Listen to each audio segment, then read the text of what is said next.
उत्तर प्रदेश के कानपुर के चौबेपुर थाना क्षेत्र के बिकरू गांव में हिस्ट्री सीटर और उसके साथियों ने मौत का तांडव किया। बीती रात में हिस्ट्री सीटर विकास दुबे की गिरफ्तारी के लिए दबिश देने गई पुलिस पर जमकर फायरिंग की गई, जिसमें सीओ बिल्हौर सहित 8 पुलिस वालों की मौत हो गई। छतों से तड़ातड़ चल रही गोलियों से पुलिस वालों के सीने छलनी हो गए। हमले में 6 पुलिसकर्मी गंभीर रूप से घायल हुए हैं, जिन्हें इलाज के लिए रीजेंसी अस्पताल कानपुर में भर्ती कराया गया है। वहीं पुलिसकर्मियों की हत्या की वारदात से पूरे सूबे में हड़कंप मच गया है। आनन फानन में DGP, ADG zone, IG range सहित कई जिलों का फोर्स मौके पर पहुंच गए। जब तक पुलिस की मदद पहुंची, हत्यारे पुलिस के हथियार लूट कर फरार हो चुके थे। पुलिस गांव में काम्बिंग कर रही है, वहीं जिले की सीमाएं सील कर दी गई हैं। आपको बता दें कि क्षेत्र में रहने वाले एक युवक ने विकास दुबे पर हत्या के प्रयास 307 का मामला दर्ज कराया था। इसी सिलसिले में पुलिस उसकी गिरफ्तारी के लिए दबिश देने गांव पहुंची थी। रात तकरीबन 1 बजे जैसे ही पुलिस मौके पर पहुंची, विकास और उसके साथियों ने पुलिस पर छतों से फायरिंग कर दी।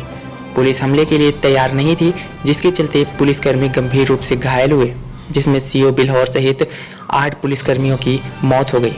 आपको बता दें, विकास दुबे के खिलाफ 60 केस पहले से ही दर्ज हैं। आरोपी के संबंध सभी राजनीतिक दलों में भी बताए जा रहे हैं।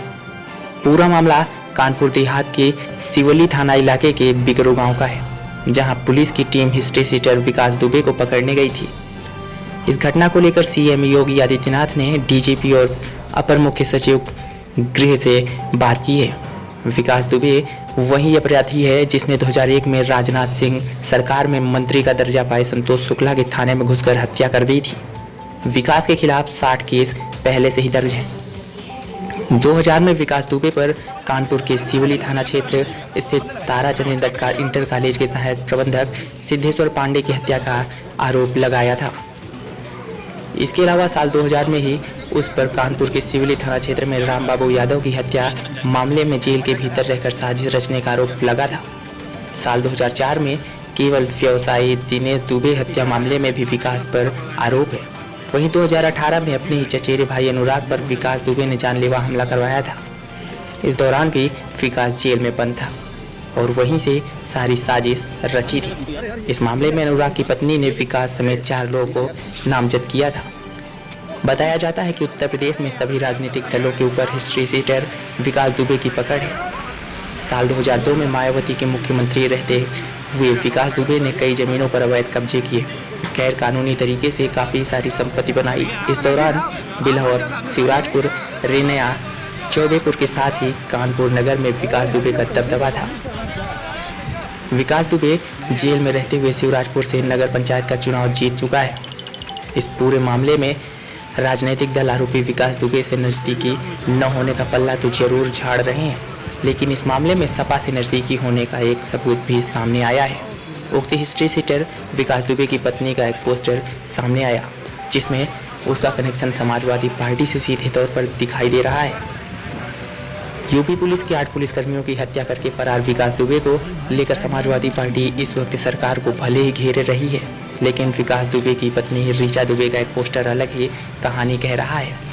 ये पोस्टर उस वक्त का है जब ऋचा दुबे घिमऊ से जिला पंचायत सदस्य का चुनाव लड़ रही थी।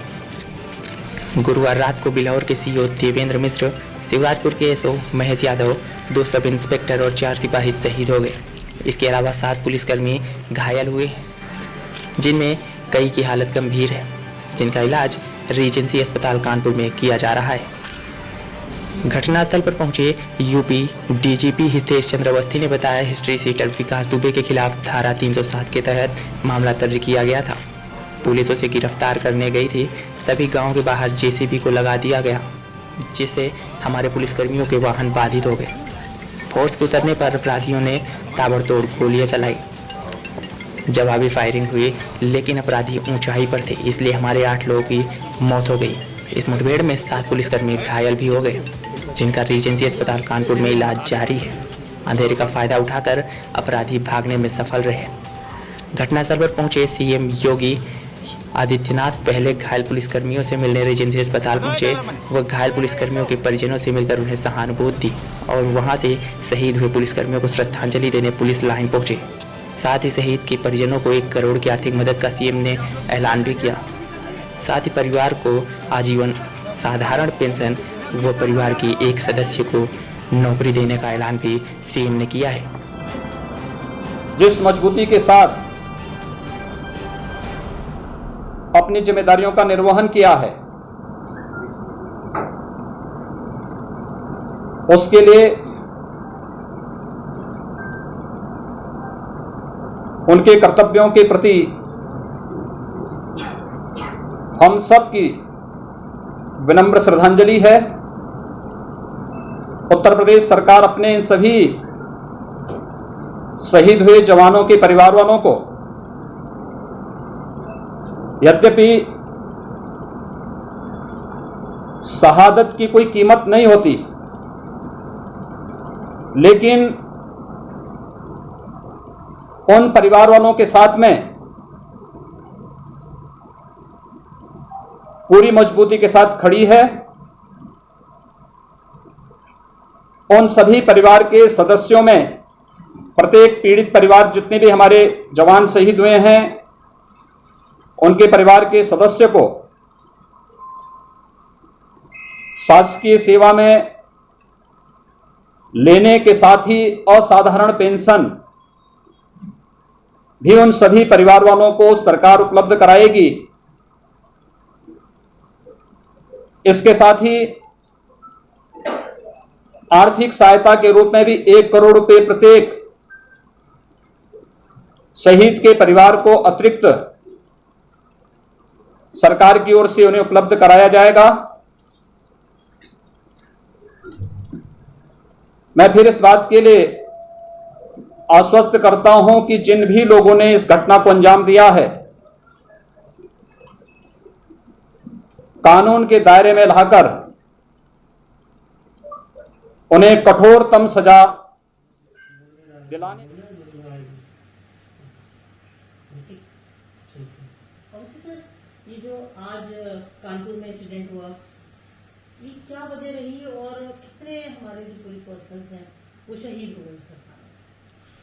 देखिए, एक बहुत शातिर अपराधी है जिसका नाम है विकास दुबे। इसके अगेंस्ट 60 केसेस करीब दर्ज हैं। ये हिस्ट्री शीटर भी है। इसके विरुद्ध एक केस दर्ज हुआ था 307 का, एक व्यक्ति ने इसके खिलाफ दर्ज कराया था करीब 24 घंटे पहले। तो पुलिस पार्टी एक ऑपरेशन करने गई थी, क्योंकि ये बहुत शातिर अपराधी है और ये बराबर इस तरह का काम कर रहा था, तो उसको रेड करके पकड़ने के लिए हमारी पार्टी गई थी वहाँ पर। और इन लोगों ने वहाँ पर जेसीबी लगा दिया अपने गांव में जहाँ पे पार्टी जा रही थी, जिस कारण गाड़ी वगैरह ऑब्स्ट्रक्ट हुई हमारी। और जब फोर्स उतरा तब इन्होंने फायरिंग की और हम लोगों ने उसमें जवाबी फायरिंग भी की। लेकिन चूंकि ये हाइट पर खड़े हुए थे लोग शायद अंधेरे में, तो इस वजह से जवाबी फायरिंग में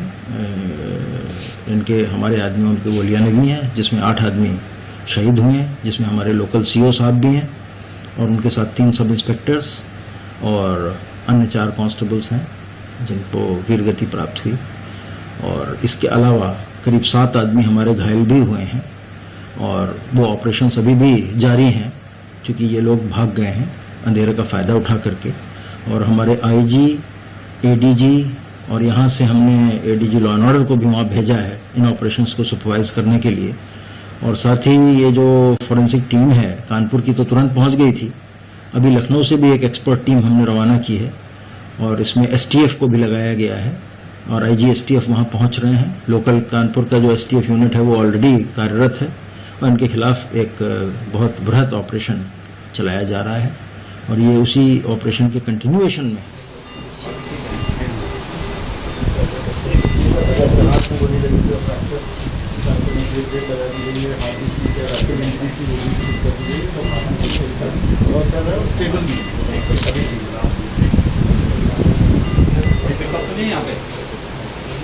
यहाँ कोई दिक्कत तो नहीं है, उपचार चल रहा है ना। कौन है परिवार के लोग हैं, कौन है आप?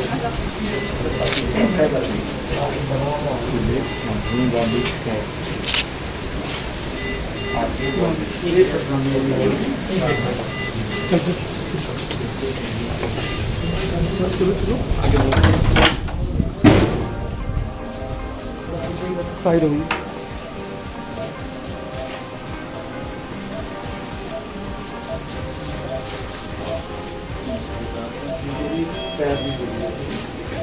ऑपरेट कर दिए गए हैं, ये भी स्टेबल है। जस्ट अभी भी थोड़ी देर पहले ओपी से निकली है, तो मरीज ठीक है ना, सब कैसा है आप तबीयत आपका ठीक है? अरे हिम्मत से काम लीजिए, एकदम ठीक हो जाएंगे।